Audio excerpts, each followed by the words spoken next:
A tour of Mississippi State Penitentiary. In the Mississippi Delta, there is a place that has existed for more than a century, quietly, continuously, and often controversially. It is one of the largest prisons in the United States by land area. It has housed thousands of men. It has been investigated by the federal government multiple times. And for decades, its name has been synonymous with both punishment and reform. This is Mississippi State Penitentiary. Most people know it by another name. Parchman Farm. Today, we're taking a factual, documented tour of this prison, how it was built, how it operated, what changed, and what remains unresolved. Not through rumors. Not through exaggeration. But through records, court rulings, government reports, and first-hand documentation. Because the story of Parchman is not just about incarceration. It's about American history, written behind fences. A tour of Mississippi State Penitentiary. Before we dive into today's powerful story, don't forget to hit that like button and subscribe for more gripping tales. Your support helps us keep sharing these stories, and we wouldn't want you to miss any of the action. Now, let's get started. Where Parchman is. Mississippi State Penitentiary is located in Sunflower County, Mississippi, in the heart of the Mississippi Delta. The prison sits on approximately 18,000 acres of land, making it one of the largest prison properties in the United States. This size is not incidental, it is foundational to how the prison was designed to function. Parchman is not near a major city. It is roughly 100 miles north of Jackson, Mississippi's capital. The surrounding area is primarily agricultural, with limited population density. From its earliest days, isolation was not a side effect. It was a feature. The official name, Mississippi State Penitentiary, is rarely used in popular conversation. Parchman Farm remains the dominant term, a reference to the plantation-style prison system that defined its early years. This land was not always a prison. Before the state acquired it, much of the area consisted of plantations worked through convict leasing and agricultural labor systems common in the post-Civil War South. By the late 19th century, Mississippi officials were searching for a centralized, state-run penitentiary that could replace county-level convict leasing, largely due to corruption scandals and mounting public criticism. The solution they chose would shape incarceration in Mississippi for generations. Why Parchman was built. Mississippi State Penitentiary officially opened in 1901. At the time, Mississippi did not operate a single centralized state prison. Instead, incarcerated individuals were leased to private plantations, railroads, and businesses, a system known as convict leasing. This system generated revenue for the state, but it was widely criticized for extreme abuse, lack of oversight, and high death rates among prisoners. Investigations in the late 1800s revealed widespread mistreatment, prompting Mississippi lawmakers to abolish convict leasing and replace it with a state-controlled alternative. Parchman Farm was that alternative. But while the ownership changed, many of the labor practices did not. From the beginning, Parchman was designed as a self-sustaining prison farm. Incarcerated men worked the fields, raised livestock, and produced food not only for themselves, but for other state institutions. Cotton was the primary crop. Agricultural labor structured daily life. The prison was racially segregated from its inception, reflecting Jim Crow laws of the era. The vast majority of incarcerated laborers were black men, a pattern consistent with post-Reconstruction incarceration across the South. Oversight was minimal. Discipline was enforced internally. And for decades, Parchman operated with little external scrutiny. What the state saw as reform, ending private leasing, became, in practice, a new version of forced labor under government control. The Trusty system. One of the most documented, and controversial, features of Parchman's early operation was the Trusty system. Under this system, certain incarcerated men were designated as trustees and given authority over others. These trustees were often armed. They supervised work crews. They enforced discipline. In exchange, they received privileges. Lighter workloads, better living conditions, and sometimes reduced sentences. The system was defended by prison administrators as efficient and economical. But investigations and survivor accounts documented widespread abuse. Trustees were accused of beatings, coercion, and violent punishment. Oversight was limited, and accountability was rare. By the mid-20th century, Parchman's trustee system had become infamous. National journalists began reporting on conditions inside the prison. Civil rights organizations raised alarms. Former prisoners described a system that blurred the line between incarceration and forced servitude. Despite this attention, the system remained largely intact for decades. Change would not come voluntarily. It would come through the courts. Life inside the early camps. For much of the 20th century, Mississippi State Penitentiary was divided into multiple camps spread across the property. Each camp functioned semi-independently, housing hundreds of incarcerated men assigned to agricultural or maintenance labor. Housing conditions were basic. Large open barracks. Metal beds. Minimal privacy. Daily schedules were rigid. Work began early in the morning and often lasted until sunset. Meals were simple and repetitive. Medical care was limited, particularly in the early decades. Official prison records show that discipline was enforced through corporal punishment well into the mid-1900s. While state officials argued that Parchman was more humane than convict leasing, external observers increasingly disagreed. By the 1960s, Parchman had become a focal point for broader conversations about race, punishment, and civil rights in the American South. That attention would soon lead to a landmark legal case, one that permanently altered how prisons across the United States operate. The case that changed everything. By the late 1960s, Mississippi State Penitentiary was no longer operating in obscurity. Civil rights attorneys, incarcerated plaintiffs, and federal courts had begun scrutinizing conditions inside Parchman with increasing intensity. The turning point came with a lawsuit that would permanently alter not only Parchman, but American prison law itself. The case was called Gates v. Collier.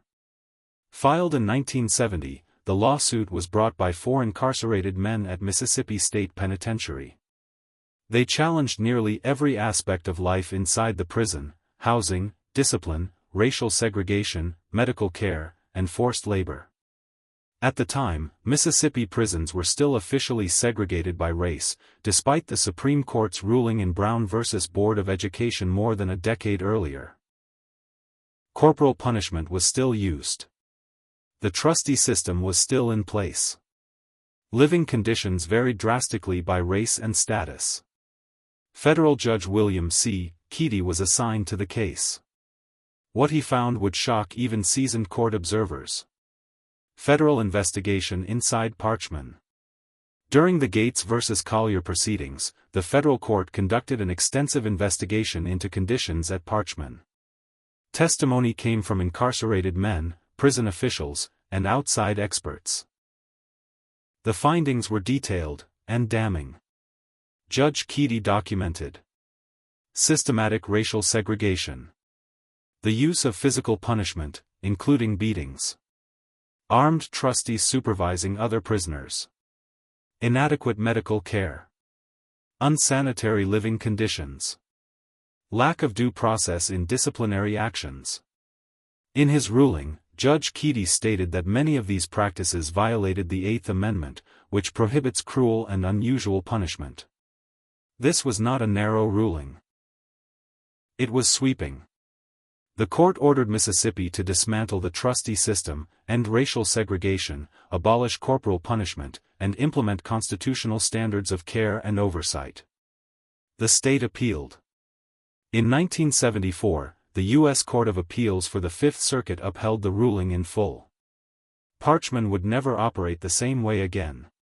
The end of the trustee system. One of the most immediate consequences of the Gates ruling was the complete elimination of the trustee system. Trustees were disarmed. Authority was removed. Supervision returned to trained correctional staff. This change required a rapid restructuring of prison operations. For decades, Parchman had relied on incarcerated men to police each other. The court ruling forced the state to hire more officers, establish clearer chains of command, and implement formal disciplinary procedures. Mississippi officials initially resisted, citing cost concerns. But the federal court made it clear, constitutional compliance was not optional. The transition was not smooth. Staff shortages occurred. Security challenges increased. And for the first time, Mississippi State Penitentiary came under sustained federal oversight. Yet, the end of the trustee system marked one of the most significant prison reforms in U.S. history. It became a reference point for lawsuits and reforms across the country. Desegregation and structural reform. Racial segregation at Parchman had been explicit and institutionalized since its founding. Black and white prisoners were housed separately. Assigned different work. Provided different resources. The Gates ruling ordered immediate desegregation. This included housing, work assignments, medical treatment, and disciplinary processes. The change was legally mandated, but socially complex. Mississippi State Penitentiary existed within a state still grappling with the aftermath of the civil rights movement. Desegregation inside the prison mirrored tensions outside its walls. Nonetheless, federal oversight ensured compliance. By the late 1970s, Parchman was officially operating as an integrated facility under constitutional standards, at least on paper. But compliance did not mean perfection. New challenges were already emerging. Modernizing a 20th-century prison. Following federal intervention, Mississippi began a gradual modernization of Parchman. Wooden barracks were replaced or renovated. Medical services were expanded. Formal classification systems were introduced. The prison shifted away from exclusively agricultural labor, although farming remained part of daily operations. Parchman's vast land holdings allowed it to continue producing food for the prison population and other state facilities. By the 1980s and 1990s, Mississippi State Penitentiary had become a hybrid institution, part modern correctional facility, part historical remnant of an earlier era. But modernization came unevenly. Funding fluctuated. Staffing remained a chronic issue.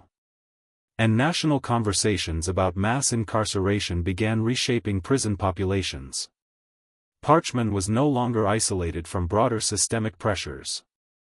It was embedded in them. Death row at Parchman. Mississippi State Penitentiary also became home to Mississippi's death row. By the late 20th century, all male prisoners sentenced to death in Mississippi were housed at Parchman.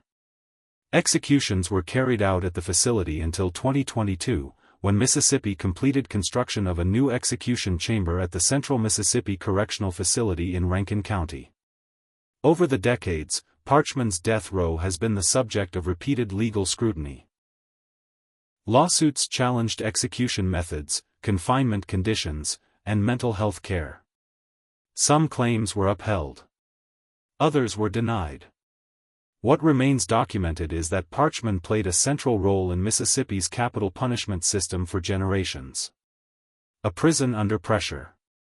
By the early 21st century, Mississippi State Penitentiary faced a new set of challenges. Aging infrastructure. Budget constraints. Staff shortages. An incarcerated population with increasing medical and mental health needs. These pressures would eventually erupt into public view. And once again, Parchman would find itself under national scrutiny. But this time, the question wasn't about the past. It was about whether decades of reform had gone far enough. The 2019 to 2020 crisis. In late 2019, Mississippi State Penitentiary returned to national headlines. Between December 2019 and January 2020, multiple incarcerated men died inside Parchman over a short period of time. The deaths were not the result of a single incident. They occurred across different housing units, under different circumstances, but within the same strained system. Families of the deceased demanded answers. Advocates pointed to long-standing warnings. State officials acknowledged serious problems. At the center of the crisis were familiar issues: severe staff shortages, failing infrastructure, delayed medical and mental health care, security gaps inside housing units. Mississippi officials confirmed that staffing levels at Parchman were far below recommended standards. In some units, a single officer was responsible for supervising dozens, or more, incarcerated men. This was not hidden from authorities. Reports and audits had flagged these risks for years. The crisis forced those warnings into public view. What officials confirmed? In response to the deaths, the Mississippi Department of Corrections acknowledged systemic failures. Officials confirmed chronic understaffing across multiple facilities, delayed emergency responses, infrastructure problems, including broken locks and inoperable cameras. The governor ordered an internal review. The state legislature held hearings. Emergency funding was discussed. But officials also emphasized a broader reality.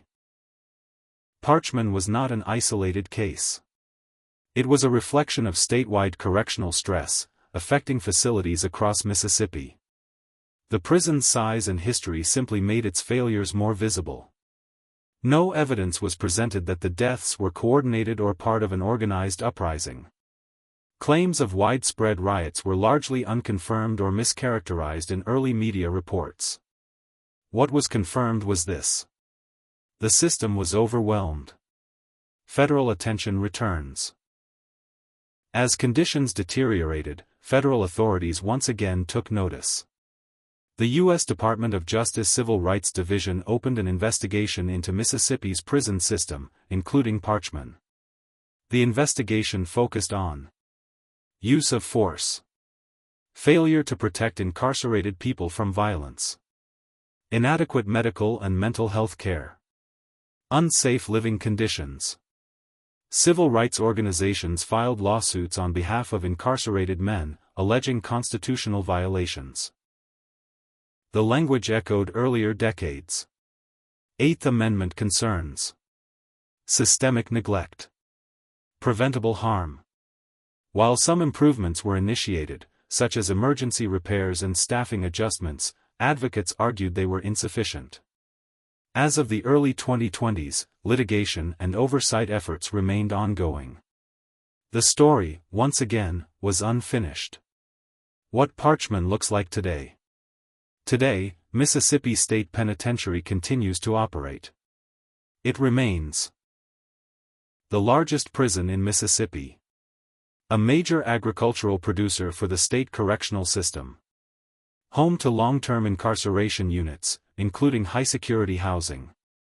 The prison no longer operates under the systems that defined its earliest years. The Trusty system is gone. Corporal punishment is prohibited. Racial segregation is illegal. Yet, Parchman still struggles with challenges common across American prisons. Aging infrastructure, recruitment and retention of staff, healthcare access, oversight and accountability. For some incarcerated men, daily life is stable and structured. For others, it remains unpredictable. The reality of Parchman today is not one story. It is many, unfolding at the same time. Why Parchman still matters. Mississippi State Penitentiary is more than a prison. It is a living record of American incarceration. It reflects how punishment evolved. From convict leasing to prison farms, from segregation to federal oversight, from isolation to scrutiny. Few institutions in the United States so clearly show how law, race, labor, and incarceration intersect over time. Parchman has been condemned. It has been reformed. It has been investigated, again and again. And yet, it still stands. Understanding Parchman is not about assigning easy labels. It's about recognizing how systems change slowly, unevenly, and often only when forced to. The fences remain. So do the questions. Conclusion. A tour of Mississippi State Penitentiary is not a walk through a single moment in time. It's a journey through more than a century of American policy, conflict, and consequence. From its founding in 1901 to federal intervention to modern crisis and reform efforts, Parchman tells a story that refuses to stay in the past. What happens here continues to shape debates about justice, accountability, and human rights, far beyond Mississippi. If you found this documentary valuable, consider subscribing for more fully researched crime and prison history content. Every episode is built on verified records, court documents, and reputable reporting, no speculation, no shortcuts. Thanks for watching. And we'll see you in the next investigation.